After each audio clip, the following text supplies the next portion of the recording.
Alors, bonjour. J'ai décidé de faire juste... donc, je ne sais pas si je peux le dire. J'ai voulu dire une courte vidéo. Je ne sais pas, je dis toujours qu'elles seront courtes, mais ça finit sur 30 minutes. Peut-être pas encore en français. Donc, je ne faisais pas trop de vidéos en français. Mais voilà. Alors, sur quoi je base mon histoire? Là, je viens de faire une vidéo en anglais. Un peu plus longue, donc 30 minutes. Et je pense que j'ai réussi à extraire ce qui est le plus important. Donc, tout d'abord, tout d'abord, je me présente. Je m'appelle Timéa, je suis à Anvers en ce moment-là. Je mettrai dans la description de cette vidéo mon adresse email et Instagram si vous voulez me suivre là, parce que je peins aussi. Dans les autres vidéos, vous pouvez voir en fait que j'ai fait certaines choses. Je fais mes vêtements, je dessine, donc je l'ai déjà mentionné, donc juste pour ça, je vais le dire. J'ai aussi un groupe sur Facebook qui s'appelle YouTube Vlog Unreal Reality, comme s'appelle mon canal. Mais je le mets plutôt en croate, donc si vous voulez joindre, je publie en fait des articles en anglais. Mais je commente en croate. Je vais voir s'il y aura des gens que je vois selon le prénom que c'est français ou francophone. Ou donc sur le cours, j'ai commencé le cours de la langue néerlandaise ici.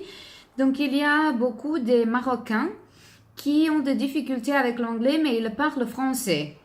Donc j'ai pensé, ces vidéos aussi peuvent être pour eux. Donc c'est aussi une manière de communiquer. Mais je ne leur ai pas encore dit en fait que j'ai un canal YouTube. Je les ai dit à certains, mais pas à tous. Bon, ça suffit pour l'instant. Alors, sur notre réalité. Donc tout d'abord, je voudrais expliquer qu'est-ce que je pense quand je dis réel et irréel, parce que le canal s'appelle la réalité irréelle. Donc nous, on croit ici dans le Ouest, en fait, disons, et les religions abrahamiques. Donc, je parle de judaïsme, de christianisme et de l'islam. Nous sommes aussi un peu, peut-être tous, sous l'influence de des pensées qui datent du XVIIe siècle, bien que déjà au XXe siècle, on a découvert d'autres choses. Donc au XVIIe, on parle d'Isaac Newton et sa physique mécanistique ou matérielle, en fait, je vais dire ça. C'était le moment quand on a séparé ce qui est matériel et ce qui ne l'est pas, donc comme l'âme, en fait, qui était donné à l'Église, à la religion, donc je vais dire comme ça, et le matériel est devenu de la science. Donc nous sommes toujours sous une division, une telle division, je vais dire sur les gens religieux et aussi sur les athées scientifiques. Bien que au XXe siècle, Einstein, donc le scientifique qui est connu comme d'être le plus sage, ou quel est le mot que je cherche, bien qu'il a dit différemment, quand on lui a demandé comment c'est d'être la personne la plus sage au monde, il a dit, je ne sais pas, vous devriez demander Nikola Tesla. Nikola Tesla, je vais parler de lui. C'est quelqu'un, de qui je parle aussi beaucoup. Alors, il a dit déjà que l'énergie égale la masse. Donc, mc carré. Énergie égale la masse qui va à la vitesse de la lumière. Mais bon, il a dit la masse, c'est la matière. Matière égale énergie. Si ça, vous pensez que ça soit trop extrait, il a vraiment dit que la matière et l'énergie sont deux représentations de la même chose. Et c'est quelque chose que le cerveau, en fait la tête d'une personne trouve difficile à comprendre. Donc, il l'a dit, mais déjà nous le savons très bien. Et pas seulement, voilà, que c'est énergie, mais qu'est-ce que ça signifie? Donc, vous savez que tout ce qui est matériel, voilà, disons comme ça, c'est fait des atomes. Et les atomes aussi sont 99,99999% espace vide. Espace vide n'est pas vide, donc ce que l'on voit vide, donc ça c'est plein de fluctuations électromagnétiques, mais aussi d'autres choses. Donc l'espace vide est plein de l'énergie. Donc si vous voulez, ça c'est énergie et l'espace vide c'est l'énergie. C'est ça qui crée un champ, un grand champ de l'énergie. Donc tout est énergie. Ça, et aussi, vous savez, vous n'avez jamais touché rien. Parce que il y a une telle distance entre ce qu'on considère matériel et matériel. Donc, nous sentons seulement l'énergie, en fait, de deux choses qui se touchent. Mais bon, oubliez ça. Alors, ce que nous voyons comme matériel aussi ne se comporte pas comme une chose très stable parce que nous savons que les atomes disparaissent et rentrent 7-8 fois dans une seconde. Donc, où est-ce qu'ils vont? Donc, c'est une question qui trouble toujours nos scientifiques, bien que nous avons des solutions, voilà, très élégantes. C'est Nassim Haramein de qui je parle. Si vous me suivez en français, donc si c'est la première fois ou n'importe quoi, allez sur mon site YouTube. Et là, vous avez maison, vidéo, playlist. Je ne sais pas si vous dites playlist. Si vous allez sur playlist, vous allez voir que j'ai des listes en différentes langues, en croate, français, anglais, italien. Et j'ai un autre, le journal de maman, parce que je suis enceinte, donc je l'ai dit dans la dernière vidéo où je parle de Nassim Haramein. Donc, je vous conseille de regarder ça aussi. Je mettrai aussi dedans, au-dessous, je l'ai dit, mon adresse email. Super. Alors, ce que je voulais dire. Donc, ils disparaissent et notre science se demande où est-ce qu'ils vont. Nassim Haramein a une très bonne théorie. Donc, il dit, si vous imaginez l'or, comment elle est d'une personne, ou imaginez un ballon. Donc, c'est en fait comme ça. Notre cœur, donc aussi si vous imaginez un atome, c'est la même chose. Au centre, c'est un proton. Hein? Et puis, il y a des autres particules qui tournent comme ça. Donc, nous avons ces dynamiques voilà, dans les protons, les atomes, les galaxies. Donc, tout a la même dynamique. Tout tourne comme ça. Et au même moment, comme ça. Donc, notre corps est fait aussi dans une manière spécifique. Donc tout d'abord, en fait, excusez-moi, il faut conclure avec ça. Donc tout est l'énergie. Si l'on parle de l'énergie,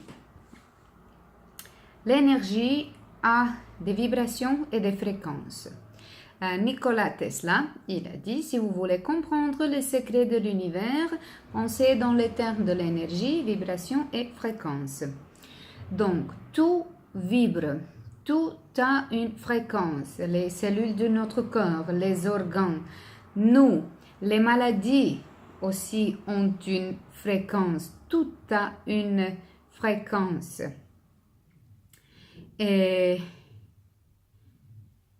nous vivons dans un monde électromagnétique et sur notre corps, le moteur le plus fort, donc qui produit la plus forte, un champ électromagnétique le plus fort, c'est le cœur, pas le cerveau, c'est le cœur. Je peux trouver ici, juste où... voilà. Donc, le signal électrique du cœur est 60 fois plus fort du cerveau et le champ magnétique du cœur est 5000 fois plus fort de notre cerveau. Et nous avons deux effets. Oups.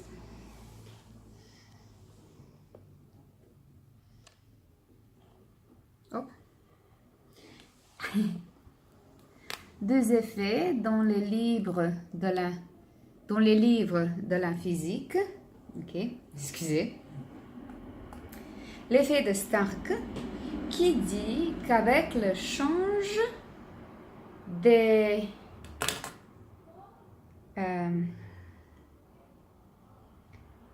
l'énergie d'un atome. Non, alors, l'effet de Stark, c'est quand on a vu qu'on peut changer un atome en influençant, quand on l'influence avec un champ électrique de dehors. Ok, donc on change un atome avec un champ électrique. Ça, c'est l'effet de Stark. Et on a l'effet de Zeeman. C'est l'échange d'un atome. Donc, on peut changer un atome avec un champ magnétique extérieur.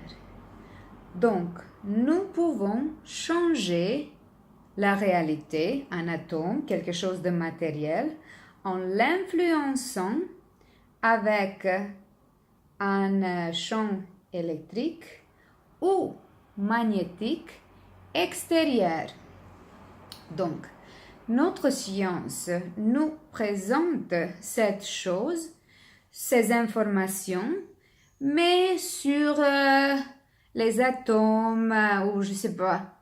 Mais il ne l'applique pas sur notre vie, sur notre réalité. Donc, n'oubliez pas que nous sommes faits de ça, des atomes. Notre réalité est faite des atomes.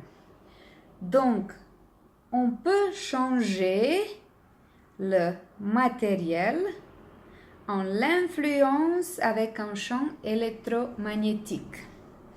C'est pour ça que l'on dit que notre cœur est en fait celui qui décide quelle réalité vous allez regarder.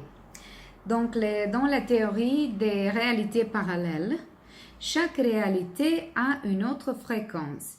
Et nos émotions ont aussi des fréquences. Chacune, le chagrin est en bas, la joie est en haut. Donc, en changeant nos émotions, notre vibration, comment on vibre, sur quelle fréquence nous allons émettre, nous, selon la loi d'attraction, soit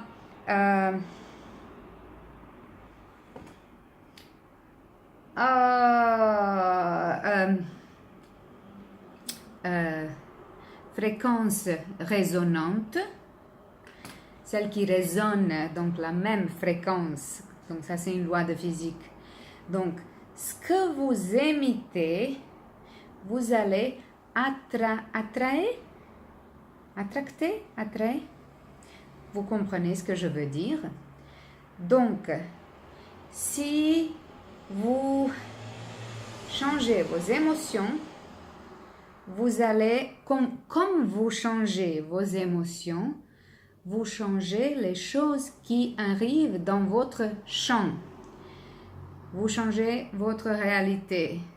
Vous changez le canal que vous regardez. C'est votre personnalité Donc, qui décide quelle réalité vous allez regarder.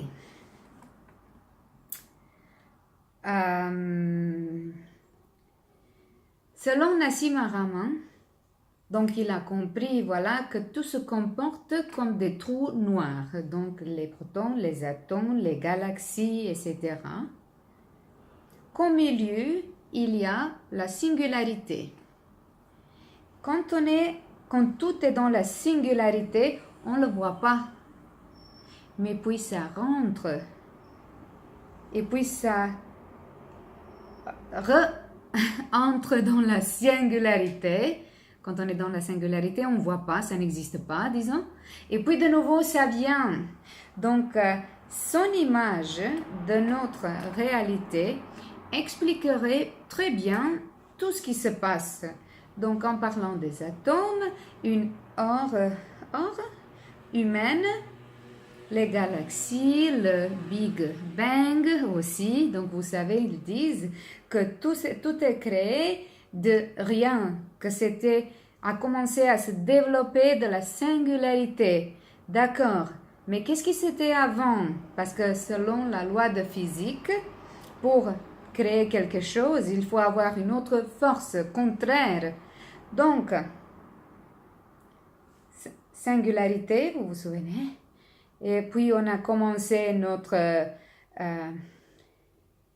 expansion.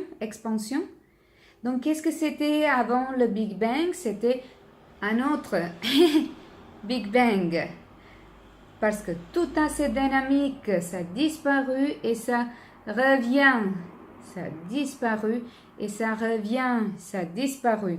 Donc, ça expliquerait bien aussi l'évolution. Par exemple, la nature, un arbre. On voit que quelque chose est changé dans la nature. Quelque chose est changé. Il change dedans. Il change pour montrer la différence dehors. Il s'adapte aux conditions externes. Et qu'est-ce que nous faisons d'habitude? Nous, on vibre à la même fréquence. On ne change rien. On continue avec les mêmes pensées. Donc, vous savez, les humains sont très habituels. Donc, 95% de notre journée, nous faisons automatique. Et c'est des choses que nous avons appris quand on était déjà des enfants. Jusqu'à l'âge que vous êtes 35%, vous avez appris tout et vous ne changez plus rien. Donc, si vous voulez regarder une autre réalité, vous devez changer tout d'abord. Dans mes autres vidéos, donc je parle un peu plus sur la moralité, ne jugez pas et comme ça, juste pour faciliter, pour faire plus facile cette adaptation. Mais voilà, j'ai décidé de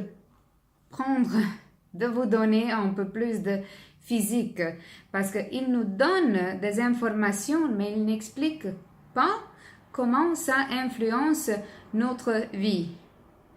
Donc, si vous voulez changer votre réalité, vous n'avez pas du travail, quelqu'un est malade ou des choses comme ça, votre réalité, vous devez changer. Il n'est pas facile de monter tout de suite d'ici à là sur l'échelle de vibration, des émotions. Donc, je mettrai l'échelle, comme ça vous pouvez voir. À moi, le plus facile, il m'était tout d'abord d'accepter que tout est comme ça pour une raison. Donc, ce matin, je l'ai mentionné dans l'autre vidéo en anglais, et ce matin, ça s'est passé. J'étais un peu en retard, donc pas vraiment en retard, mais je n'étais pas assez tôt pour venir avant dans la classe, sur aux leçons. Et je suis partie de chez moi et j'ai dit toujours, je ne regarde pas la montre, parce que comme ça, je fixe la réalité. Donc, je ne regarde pas et j'ai dit, j'arriverai quand je dois arriver. Je ne sais jamais pourquoi je dois être en retard ou peut-être, voilà, il faut que ce matin, je sois en retard pour voir quelque chose, pour assister quelqu'un ou ça n'importe pas. Donc, j'ai dit, j'arriverai quand j'arriverai. J'arrive dans la classe et il y en avait peut-être 5, donc il était 10 minutes plus tard, mais la moitié et plus de la moitié de la classe n'y était pas encore.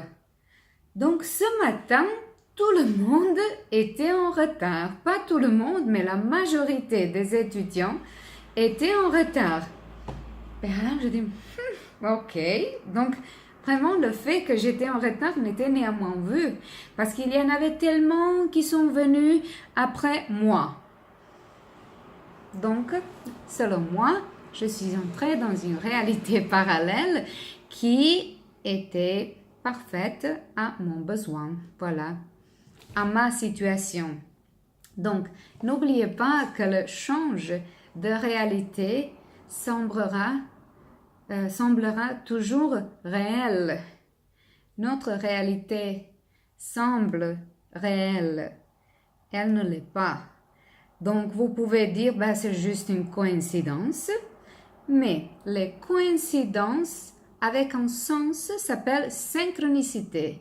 Et les synchronicités sont déjà une autre chose. Les synchronicités sont les épreuves, les signes de tout de quoi je parle. Voilà. Donc, je vais finir là dans cette vidéo. 20 minutes, ça suffit. Salut!